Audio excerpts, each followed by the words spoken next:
সংবাদ সবাইকে স্বাগত জানাচ্ছি। আমি ফিরোজ তোহা। শুরুতে সংবাদ শিরোনাম জানিয়ে দেব সর্বশেষ গুরুত্বপূর্ণ আপডেট সংবাদ। শুরুতে শিরোনাম। বিএনপি এখন জনগণের আস্থার স্থল, বলছেন আব্দুস সালাম। এরপর জানিয়ে দেব অটোরিকশা চালকদের উপর স্টিম রোলার চালাচ্ছে সরকার, অভিযোগ করলেন বিএনপির সিনিয়র যুগ্ম মহাসচিব অ্যাডভোকেট রুহুল কবির রিজভী। জানিয়ে দিব বিএনপির হাত থেকে ইসলামকে রক্ষা করতে হবে, বলছেন পররাষ্ট্রমন্ত্রী ড হাসান মাহমুদ। এদিকে কসবায় সাবেক ছাত্রলীগ নেতাকে কুপিয়ে জখম। ব্রাহ্মণবাড়িয়ার কসবা উপজেলা নির্বাচনে এক চেয়ারম্যান প্রার্থীর সমর্থককে প্রতিদ্বন্দ্বী প্রার্থীর সমর্থকেরা কুপিয়ে আহত করেছেন।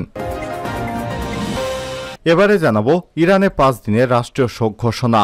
ইরানের প্রেসিডেন্ট ইব্রাহিম রাইসি দেশটির পররাষ্ট্রমন্ত্রী হুসাইন আমির আবদুল্লাহিয়ানের নিহতের ঘটনায় 5 দিনের রাষ্ট্রীয় শোক ঘোষণা করেছে ইরান। সোমবার 20 মে বার্তা সংস্থা রয়টার্সের এক প্রতিবেদনে এসব তথ্য জানানো হয়েছে। এবং সর্বশেষ জানিয়ে দেব ইরানের ভারপ্রাপ্ত প্রেসিডেন্টের নাম ঘোষণা। হেলিকপ্টার দুর্ঘটনায় ইরানের প্রেসিডেন্ট ইব্রাহিম রাইসি নিহত হওয়ার ঘটনায় ইরানের ভাইস প্রেসিডেন্ট মোহাম্মদ মোকবারকে প্রেসিডেন্ট হিসেবে অন্তর্বর্তীকালীন দায়িত্ব পালনে নিযুক্ত করেছে দেশটির সর্বোচ্চ নেতা আয়াতুল্লাহ খামেনি। সোমবার মোকবারকে ভারপ্রাপ্ত প্রেসিডেন্ট হিসেবে নিয়োগ দেন তিনি। প্রিয় দর্শক, এতক্ষণ শুনছিলেন সংবাদ শিরোনাম, এবারে বিস্তারিত। তবে তার আগে অনুরোধ থাকবে, আপনি কোন স্থান থেকে আমাদের সংবাদটি দেখছেন কমেন্ট করে জানিয়ে দিন এই সংবাদ সম্পর্কে আপনার মূল্যবান মতামত। প্রিয় দর্শক, আপনি যদি আমাদের চ্যানেলে নতুন হয়ে থাকেন, ভিডিওটি দেখতে দেখতে চ্যানেলটি সাবস্ক্রাইব করে রাখুন, যাতে করে আমাদের লেটেস্ট আপডেট সংবাদগুলো সবার আগে আপনার কাছে পৌঁছে যায়। এবারে বিস্তারিত। বিএনপি এখন জনগণের আস্থার স্থল, বলছেন আব্দুস সালাম। বিএনপি চেয়ারপারসনের উপদেষ্টা ঢাকা মহানগর দক্ষিণের আহ্বায়ক আব্দুস সালাম বলেছেন, মানুষ আজ শান্তিতে নেই। কেড়ে নেওয়া হয়েছে ভোটাধিকার, বাক স্বাধীনতা এবং গণতন্ত্র। রাষ্ট্রীয় সম্পদ লুট করে দেশের অর্থনীতিকে ফোকলা বানিয়েছে আওয়ামী শাসক গোষ্ঠী। অতিষ্ঠ জনগণ আজ বিএনপিকে আস্থার স্থল মনে করছে। দেশের কোটি কোটি মানুষ বিএনপি দিকে তাকিয়ে আছে। তাই দলকে আরও সুসংগঠিত করে দেশবাসীর আশা আকাঙ্ক্ষার প্রতিফলন ঘটাতে হবে। রোববার 19 মে রাজধানীর নয়াপল্টনে ভাসানী ভবন মিলনায়তনে জোনভিত্তিক থানা এবং ওয়ার্ড বিএনপি নেতৃত্বের প্রসঙ্গে মহানগর দক্ষিণে ধারাবাহিক মতবিনিময় সভায় তিনি সব কথা বলেন। আব্দুস সালাম বলেন, বিএনপি আন্দোলনে পরাজিত হয়নি, পরাজিত হয়েছে সরকার। তাই রাতের আধারে ভোট চুরি করে ডামি নির্বাচন দিয়ে জোর করে ক্ষমতায় এসেছে তারা। এই আওয়ামী লীগের কোনো নৈতিকতা নেই, জনগণের কাছে তো নেই কোনো দায়বদ্ধতা, কিন্তু গণতান্ত্রিক দল হিসেবে জনগণের কাছে বিএনপির দায়বদ্ধতা রয়েছে। তাই সংগঠনকে ইস্পাতের ন্যায় শক্তিশালী করতে হবে। দলীয় নেতাদের উদ্দেশ্যে তিনি বলেন, আমাদের এমন কোনো নেতাকর্মী নেই যে কারাগারে যাননি। রশি বেশি টাইট করলে যেমন ছিঁড়ে যাওয়ার সম্ভাবনা থাকে, তেমনি অত্যাচারিত হতে হতে বিএনপির প্রতিটি নেতাকর্মী এখন অন্যায়ের বিরুদ্ধে যোদ্ধা হিসেবে রূপান্তরিত হয়েছে। তাই এখন প্রয়োজন সম্মিলিতভাবে নির্ভয়ে রাজপথে নামা। বারবার মরার চেয়ে একবার মরা ভালো। তবু দেশের মানুষকে বন্দিদশা থেকে মুক্ত করতে হবে।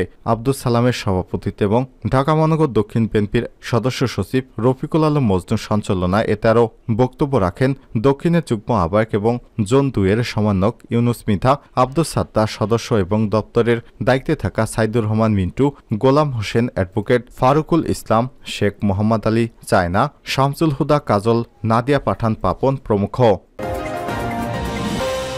অটোরিকশা চালকদের উপর স্টিম রোলার চালাচ্ছে সরকার। রিজভী। ব্যাটারি চালিত অটোরিকশা চালকদের উপর সরকার স্টিম রোলার চালাচ্ছে বলে অভিযোগ করেছেন বিএনপির সিনিয়র যুগ্ম মহাসচিব অ্যাডভোকেট রুহুল কবির রিজভী। তিনি বলেছেন, অটোরিকশা বন্ধের মধ্য দিয়ে গরিবদের আহার কেড়ে নেওয়া হচ্ছে।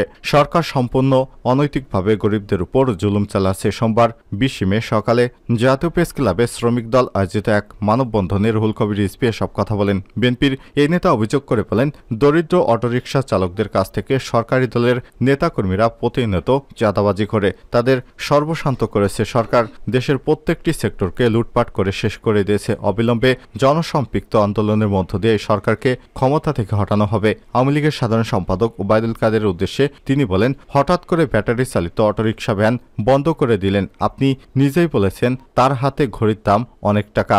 অনেক মানুষ বলে 50 লক্ষ টাকা। তিনি যে সানগ্লাস পরেন সেটারও অনেক দাম, লাখ টাকা ছাড়িয়ে যাবে।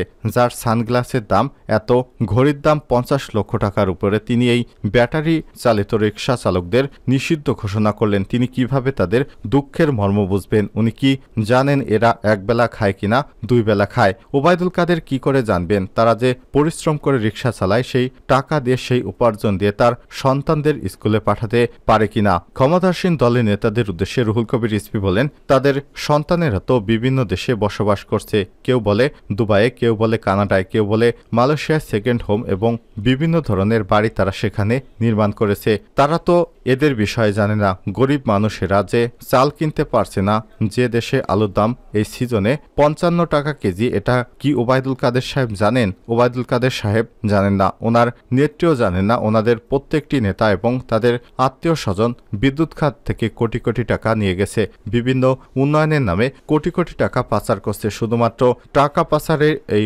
আরব্য উপন্যাসের কাহিনী প্রতিদিন আমরা সংবাদপত্রের পাতায় পড়ছি। সুতরাং তারা কি করে ওই ব্যাটারি চালিত রিকশা চালকদের করুণ কাহিনী জানাবে? ওবায়দুল কাদের উদ্দেশ্যে তিনি আরো বলেন, এই ব্যাটারি চালিত রিকশা নিশ্চয়ই কোন দেশ থেকে আমদানি করছেন আপনারা, সেটা আপনারাই ভালো জানেন। এই আমদানি করার লাইসেন্স কে দিল?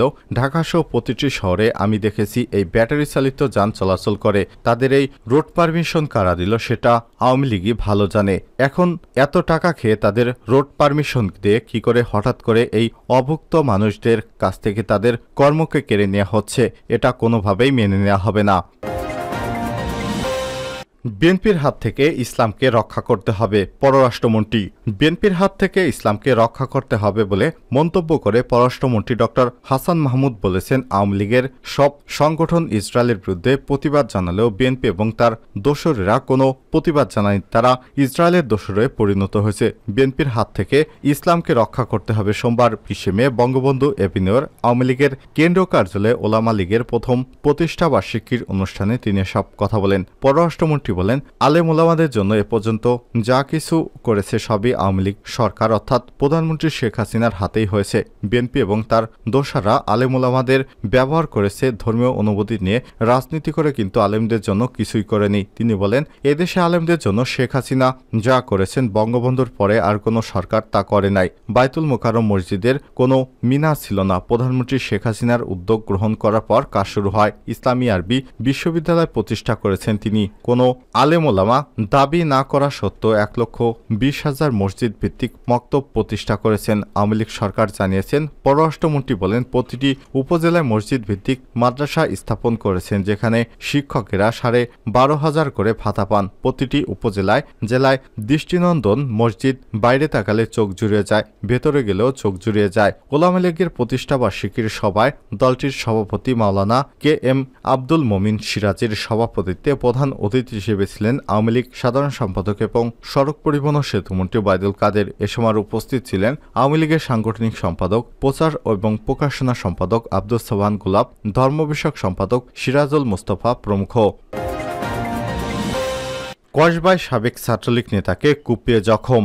ব্রাহ্মণবাড়িয়ার কসবা উপজেলা নির্বাচনের এক চেয়ারম্যান প্রার্থীর সমর্থককে প্রতিদ্বন্দ্বী প্রার্থীর সমর্থকেরা কুপিয়ে আহত করেছে বলে অভিযোগ উঠেছে। সোমবার 20 মে বোরাতে উপজেলার শাহপুর এলাকায় এ হামলার ঘটনা ঘটে। আহত ব্যক্তির নাম এমদাদুল হক পলাশ। তিনি কসবা উপজেলার নির্বাচনে আনারস প্রতীকের চেয়ারম্যান প্রার্থী রাশেদুল কাউসার ভূঁইয়া জীবনের সমর্থক বলে জানা গেছে। আহত স্বজনেরা বলছে, নির্বাচনে উপজেলা চেয়ারম্যান প্রার্থী রাশেদুল কাউসার ভূঁইয়া জীবনের আনারস সমর্থক পলাশ ভোররাতে নিজ গ্রাম শাহপুরে যাওয়ার সময় অপর চেয়ারম্যান প্রার্থী সাইদুর রহমান স্বপনের সমর্থকরা স্থানীয় অস্ত্র দিয়ে হামলা করে। এ সময় পলাশের মাথায় ধারালো অস্ত্র দিয়ে কোপ দেয় তারা। পরে গুরুতর আহত অবস্থায় কসবা স্বাস্থ্য কমপ্লেক্সে নেওয়া হলে সেখান থেকে তাকে জেলা সদর হাসপাতালে পাঠানো হয়।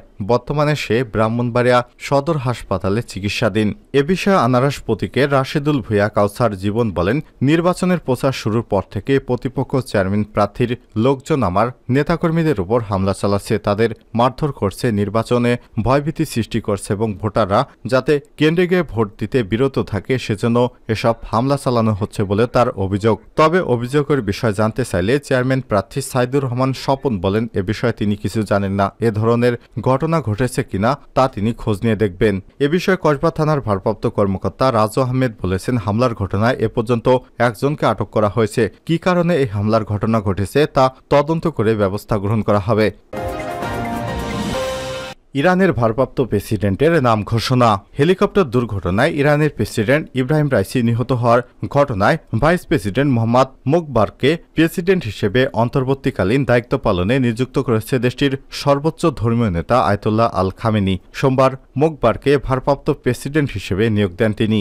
এক বিবৃতিতে খামেনি বলেছেন, দেশের সংবিধান অনুযায়ী মোকবার নির্বাহী বিভাগের নেতৃত্ব দেওয়ার দায়িত্ব দেওয়া হয়েছে। এছাড়াও প্রেসিডেন্ট নির্বাচন আয়োজনে তিনি আইন এবং বিচার বিভাগীয় প্রধানদের সঙ্গে কাজ করবেন। সোমবার দুর্ঘটনায় প্রায় 16 ঘণ্টা পর ইব্রাহিম রাইসিকে বহনকারী হেলিকপ্টারের ধ্বংসাবশেষ সন্ধান মেলে। এরপর দেশটির বিভিন্ন বার্তা সংস্থার খবরে বলা হয়েছে, প্রেসিডেন্ট রাইসি পররাষ্ট্রমন্ত্রী হুসাইন আমির আবদুল্লাহ নাহিয়ান এবং পূর্ব আজারবাইজানের গভর্নর মালেক রহমতি কেউ আর বেছে নেই। এর আগে গতকাল রোববার 19 মে দেশটির পূর্ব আজারবাইজান প্রদেশের জোলফা এলাকার কাছে দুর্ঘটনার কবলে পড়ে হেলিকপ্টারটি। বলা হচ্ছে, আজারবাইজানে একটি জলাধার প্রকল্প উদ্বোধনের পর পূর্ব আজারবাইজান প্রদেশের রাজধানী তাবরিজে যাচ্ছিলেন তারা। ইরানের সংবাদ মাধ্যম তাসনিম নিউজের খবরে বলা হয়েছে, হেলিকপ্টারটি দুর্ঘটনার কবলে পড়ার খবর জানা গেছে। সেটি থেকে আসা একটি জরুরি ফোন কলে প্রেসিডেন্টের সঙ্গে থাকা কর্মকর্তাদের কেউ ওই ফোন করছিলেন। দুর্ঘটনার পরপরই প্রেসিডেন্ট এবং তার সঙ্গীদের উদ্ধারে অংশ নেয় 40টি দল। উদ্ধারকারী দল এসেছে তুরস্ক ও রাশিয়া থেকেও। তবে দুর্ঘটনায় ভারী বৃষ্টিপাত এবং ঘন কুয়াশার কারণে উদ্ধার কাজ ব্যাহত হচ্ছে। এছাড়াও এই অঞ্চলটি পাহাড় পর্বতে ভরপুর হয়। দীর্ঘ 16 ঘণ্টার অভিযান শেষে রাইসির হেলিকপ্টারের খোঁজ পান উদ্ধার কর্মকর্তারা।